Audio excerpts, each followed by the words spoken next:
ሰላም ጤና ይስጥልኝ የፈጠነ ሚዲያ ተመልካቾቻችን እንደምን አላችሁ? ወቅታዊ ታማኝና ጥልቅ ትንታኔ ያዘሉ መረጃዎችን ወደ እናንተ የምናደርስበት የፈጠነ ሚዲያ ነው። በዛሬው መረጃችን እጅግ አሳሳቢና ትኩረት የሚሹ ጉዳዮችን ይዘንላችሁ ቀርበናል። ከመካከለኛው ምስራቅ የዲፕሎማሲ ውጥረት እስከ ኢራን የውጭ ጉዳይ ሚኒስተር ድንገተኛ የፓኪስታን ጉብኝት ሚስጥር፣ በአገር ውስጥ ደግሞ በአራዳ ክፍለ ከተማ የፖለቲካ ትኩሳትን ስለጨመረው የዲያቆን ዳንኤል ክብረት እጩነትና ስለ ዶክተር ሳሙኤል ክፍሌ ድንገተኛ መልቀቅ፣ በጉራጌ ዞን የህፃናትን ህይወት የሚታደገው ፕላምፒነት በሱቆች ውስጥ እንደ ተራ ሸቀጥ መሸጡ ያስከተለው ቁጣ እንዲሁም የኢትዮጵያን የቱሪዝም ገጽታ ለዓለም እያስተዋወቁ ስላሉት የሳውዲ አረቢያ ተጽዕኖ ፈጣሪዎች ሰፊ ዘገባዎችን አሰናድተናል። በመካከለኛው ምስራቅ ያለው ውጥረት ከፍተኛ ደረጃ ላይ በደረሰበት በዚህ ወቅት የኢራን የውጭ ጉዳይ ሚኒስትር አባስ አራግቺ ወደ ጎረቤት ሀገር ፓኪስታን ያደረጉት ድንገተኛ ጉብኝት የብዙዎችን ትኩረት ስቧል። የጉብኝት ተራ የሁለትዮሽ ግንኙነት ነው ወይስ በስተጀርባው ሌላ ትልቅ ዲፕሎማሲያዊ ሚስጥር አለ? ቴህራን ከዋሽንግተን ጋር ለምታደርገው ድርድር ኢስላማባድን እንደ ድልድይ ልትጠቀምባት አስባ ይሆን?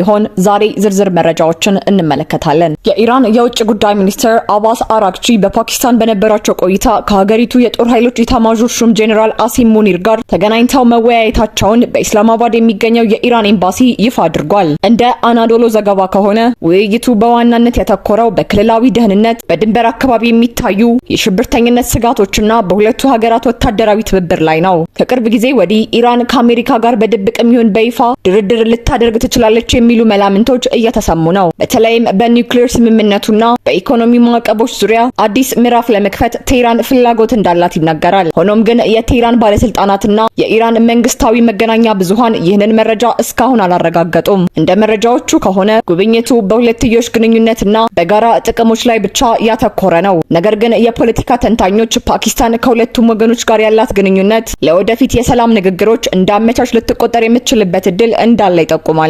ኢራንና ፓኪስታን የጋራ ድንበር አላቸው። በዚህ ድንበር ላይ የሚንቀሳቀሱ አማጽያን የሁለቱ ሀገራት ግንኙነት አልፎ አልፎ እንዲሻክር ያደርጋሉ።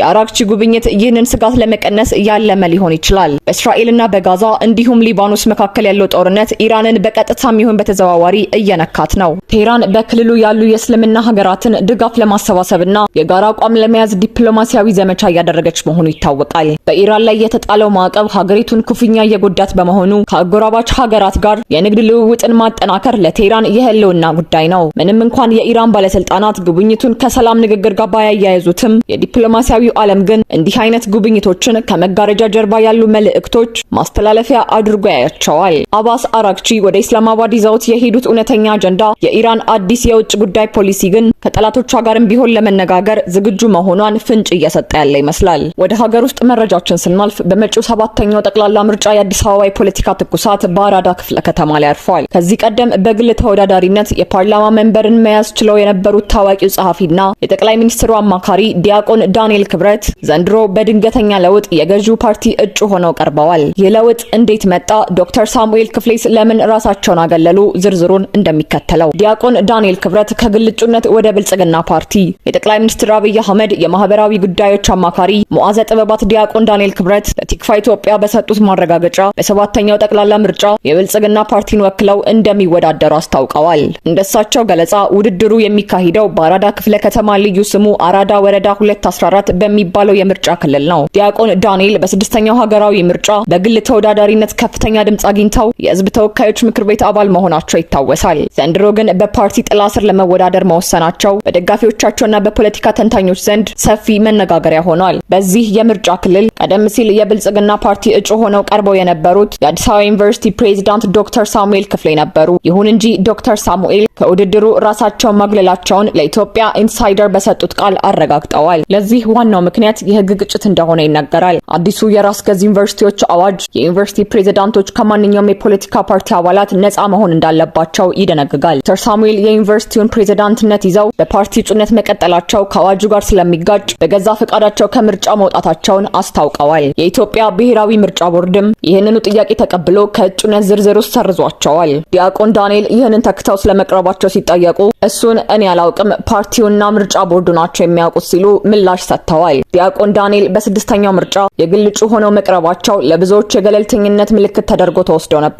አሁን ግን በይፋ የብልጽግና ፓርቲ እጩ መሆናቸው በፓርላማ ውስጥ ያላቸው ሚናና የፓርቲውን ፖሊሲ የመደገፍ ግዴታቸውን ወደ አዲስ ምዕራፍ ያሸጋግረዋል። አራዳ የአዲስ አበባ የፖለቲካና የባህል ማዕከል እንደመሆኑ ፓርቲው እንደ ዲያቆን ዳንኤል ያሉ ታዋቂና ተሰሚነት ያላቸውን ሰዎች ማቅረቡ በክፍለ ከተማው ያለውን ድምጽ ለማረጋገጥ የታለመ ስሌት ይመስላል። የዶክተር ሳሙኤል ከውድድር መውጣት በኢትዮጵያ የከፍተኛ ትምህርት ተቋማት አመራሮች ላይ የመጣ ያለውን የገለልተኝነት አዝማሚያ የሚያሳይ ነው። ይህም ለወደፊቱ ሌሎች ምሁራን በፖለቲካና በአካዳሚክ ስራ መካከል ምርጫ እንዲያደርጉ የሚያስገድድ ተሞክሮ ሊሆን ይችላል። ዲያቆን ዳንኤል ክብረት በአራዳ የምርጫ ክልል የብልጽግናን ሰንደቅ ይዘው ወደ ምርጫው መግባታቸው የተረጋገጠ ጉዳይ ሆኗል። የዶክተር ሳሙኤል ክፍሌ መልቀቅ ለዲያቆን ዳንኤል መንገድ የከፈተ ቢሆንም በአካባቢው ካሉ ሌሎች ተፎካካሪ ፓርቲዎች የሚገጥማቸው ፍክክር ምን ሊመስል ይችላል የሚለው ጉዳይ የሚጠበቅ ይሆናል። ለህፃናት አልሚ ምግብ እንዲሆን ታስቦ በለጋሾች የሚቀርበው ፕላምፒነት በሸቀጣሸቀጥ መደብሮች እንደ ተራ ጣፋጭ መሸጥ ከጀመረ ሰነባብቷል። ይህ ለታመሙና ለተራቡ ህፃናት የሚደርስ የህክምና ግብዓት እንዴት ለገበያ ቀረበ? በጉራጌ ዞን በዚህ ተግባር ላይ የተሰማሩ አካላት ላይ ምን አይነት እርምጃ እየተወሰደ ነው? ዝርዝሩን እንደሚከተለው። የመድኃኒት ወይስ የንግድ ዕቃ? በጉራጌ ዞን የፕላምፒነት ህገወጥ ዝውውርና የጤና መምሪያ ቁጥጥር። በጉራጌ ዞን ጤና መምሪያ በኩል የተሰማው መረጃ እንደሚያመለክተው በወልቂጤ ከተማና በአካባቢዋ በሚገኙ የሸቀጣሸቀጥ መደብሮች ላይ በተደረገ ድንገተኛ ፍተሻ በህገወጥ መልኩ ሲሸጡ የተገኙ ፕላምፒነቶች እንዲወረሱ ተደርጓል። የጉራጌ ዞን ጤና መምሪያ ኃላፊ አቶ አለየ ፈቀደ ለብስራት ሬዲዮ በሰጡት ቃል ፕላምፒነት በጤና ተቋማት ውስጥ ብቻ በነጻ ሊታደል የሚገባ የህክምና ግብዓት እንጂ በሱቅ ውስጥ የሚሸጥ የንግድ ዕቃ ለመሆኑን በአጽንኦት ገልጸዋል። ህጉን ተላልፈው በተገኙ ነጋዴዎች ላይም አስተዳደራዊና ህጋዊ እርምጃዎች መጀመራቸውን አስታውቀዋል። ፕላምፒነት የሚዘጋጀው በከፍተኛ የምግብ እጥረት ለተጠቁ ህጻናት እንዲሆን ተደርጎ ነው። ይህ ምርት ከጤና ተቋማት ወጥቶ ወደ ጥቁር ገበያ ሲገባ ትክክለኛ እርዳታ የሚገባቸው ህጻናት ለህይወት አደጋ ይጋለጣሉ።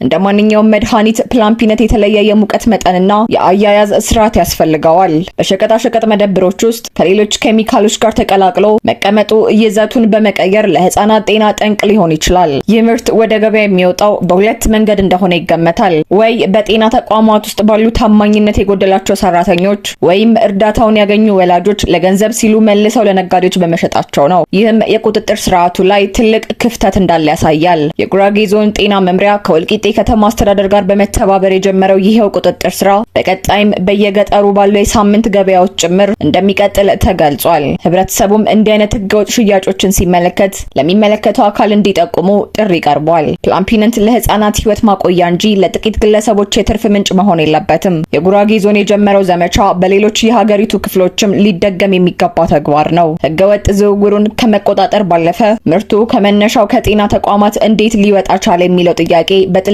ተመርምሮ ስር ነቀል መፍትሄ ሊሰጠው ይገባል። ኢትዮጵያ የቱሪዝም በሯን ለዓለም ወለል አድርጋ እየከፈተች ባለችበት በዚህ ወቅት ከሳዑዲ አረቢያው የመጣው አንድ ልዩ የልዑካን ቡድን በሀገራችን ድንቅ ቆይታ አድርጓል። ታዋቂ የማህበራዊ ሚዲያ አንቂዎች፣ ጋዜጠኞችና የጉዞ ወኪሎች የተሳተፉበት ይህ ጉብኝት ለኢትዮጵያ ቱሪዝም ምን አዲስ ተስፋ ይዞ መጣ? የባህረ ሰላጤው ሀገራት ቱሪስቶች ቀጣዩ መድረሻቸው ኢትዮጵያ ትሆን ይሆን? መረጃው በዝርዝር ይቀርባል። የሳዑዲ ተጽዕኖ ፈጣሪዎች በኢትዮጵያ ከሪያድ እስከ ሐረር የታየው አስደናቂ ጉዞ። በሳዑዲ አረቢያ ሪያድ የሚገኘው የኢትዮጵያ ኤምባሲ ከቱሪዝም ሚኒስቴርና ከኢትዮጵያ አየር መንገድ ጋር በመተባበር ያዘጋጁት ይህ የትውውቅ ጉብኝት ዋና ዓላማው ኢትዮጵያ ባለፉት ጥቂት ዓመታት የገነባቻቸውን አዳዲስ የቱሪስት መዳረሾችና ጥንታዊ ቅርሶቿን ለሳዑዲና ለዓለም አቀፍ ማህበረሰብ ማስተዋወቅ ነው። ልዑኩ በቆይታው የኢትዮጵያን ዘመናዊነትና ጥንታዊነት በአንድ ላይ የታዘበበትን ጉዞ አድርጓል። ልዑካኑ በቆይታቸው የታዘቧቸው ስፍራዎች በከተማዋ የተገነቡትና የከተማ ቱሪዝምን የቀየሩት የአንድነትና የእንጦጦ ፓርኮችን ጎብኝተዋል። ለሳዑዲ ቱሪስቶች ምቹ የሆኑትን ዘመናዊ ሪዞርቶችና የተፈጥሮ ሐይቆችን ተመልክተዋል። በተጨማሪም የታሪካዊ የባቡር ጣቢያ ትዝታዎችንና የዩኔስኮ ቅርስ የሆነችውን የሐረር ጀጎል ግንብን ቀጥሎም የከተማዋን ልዩ የእንግዳ ተቀባይነት ባህል በአካል መስክረዋል። በልዑካን ቡድን ውስጥ የተካተቱ የማህበራዊ ሚዲያ አንቂዎች በሚሊዮን የሚቆጠሩ ተከታዮች ያላቸው ናቸው። እነዚህ ሰዎች የኢትዮጵያን ውበት በምስልና በቪዲዮ ለተከታዮቻቸው ማጋራታቸው በቢሊዮን የሚቆጠር አጭር ገንዘብ ሊፈጅ የሚችል የማስታወቂያ ስራን በነፃ እንደመስራት ይቆጠራል። ይህም የሀገሪቱን ገጽታ ለመገንባት ትልቅ አቅም ነው። የሳውዲ አረቢያውና የጎረቤት ሀገራት ዜጎች ለቱሪዝም ከፍተኛ ወጪ ከሚያደርጉ ህዝቦች መካከል ይመደባሉ። ኢትዮጵያ በአየር ንብረት በቅርበትና በባህል ካላት ተቀራራቢነት አንጻር ለእነዚህ ቱሪስቶች ተመራጭ መዳረሻ የመሆን ሰፊ እድል አላት። የጉብኝት ያንን በር በሰፊው ከፍቷል። ከጉብኝቱ ጎን ለጎን በሳውዲና በኢትዮጵያ የጉዞ ወኪሎች መካከል የተደረገው የቀጥታ ትውውቅ የቱሪስት ፍሰቱን ወደ ተግባር ለመለወጥ የሚረዳ ወሳኝ እርምጃ ነው። ይህም በቀጥታ የውጭ ምንዛሬ ግኝትን ያሳድጋል። ልዑካኑ የገለጹት የኢትዮጵያውያን ለጋስ አቀባበል ከፖለቲካዊ ዲፕሎማሲ ባለፈ የህዝብ ለህዝብ ትስስሩን ያጠናክረዋል። ይህም በሁለቱ ሀገራት መካከል ያለውን የቆየ ታሪካዊ ግንኙነት ወደ ላቀ የኢኮኖሚ ትብብር ያሸጋግረዋል። የሳውዲ የቱሪዝም ልዑካን ጉብኝት በስኬት መጠናቀቁ ለኢትዮጵያ ቱሪዝም ዘርፍ ትልቅ መነቃቃት ነው። ሆኖም ግን የተጀመረውን ማስታወቂያ ወደ ዘላቂ የቱሪስት ፍሰት ለመለወጥ የመሰረተ ልማት አቅርቦቶችና የአገልግሎት ጥራትን በየመዳረሻዎቹ ማጠናከር ቀጣዩ የቤት ስራ መሆን አለበት። የተወደዳችሁ የፈጠነ ሚዲያ ተመልካቾቻችን ለዛሬ የያዝናቸው መረጃዎች እነዚህን ይመስሉ ነበር። በመካከለኛው ምስራቅ ያለው የዲፕሎማሲ ስሌት፣ በአገራችን እየተቃረበ ያለው ምርጫ ትኩሳት፣ የህፃናትን ጤና አደጋ ላይ የሚጥሉ ህገወጥ ድርጊቶችና የቱሪዝም ዘርፍ ተስፋዎች የሁላችንንም ትኩረት የሚሹ ጉዳዮች ናቸው። እኛም ጉዳዮቹን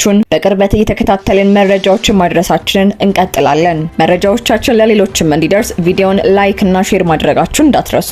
እንዲሁም አዳዲስ መረጃዎች በፈጠነ መልኩ እንዲደርሷችሁ ቻናላችንን ሰብስክራይብ በማድረግ የደውል ምልክቷን ይጫኑ።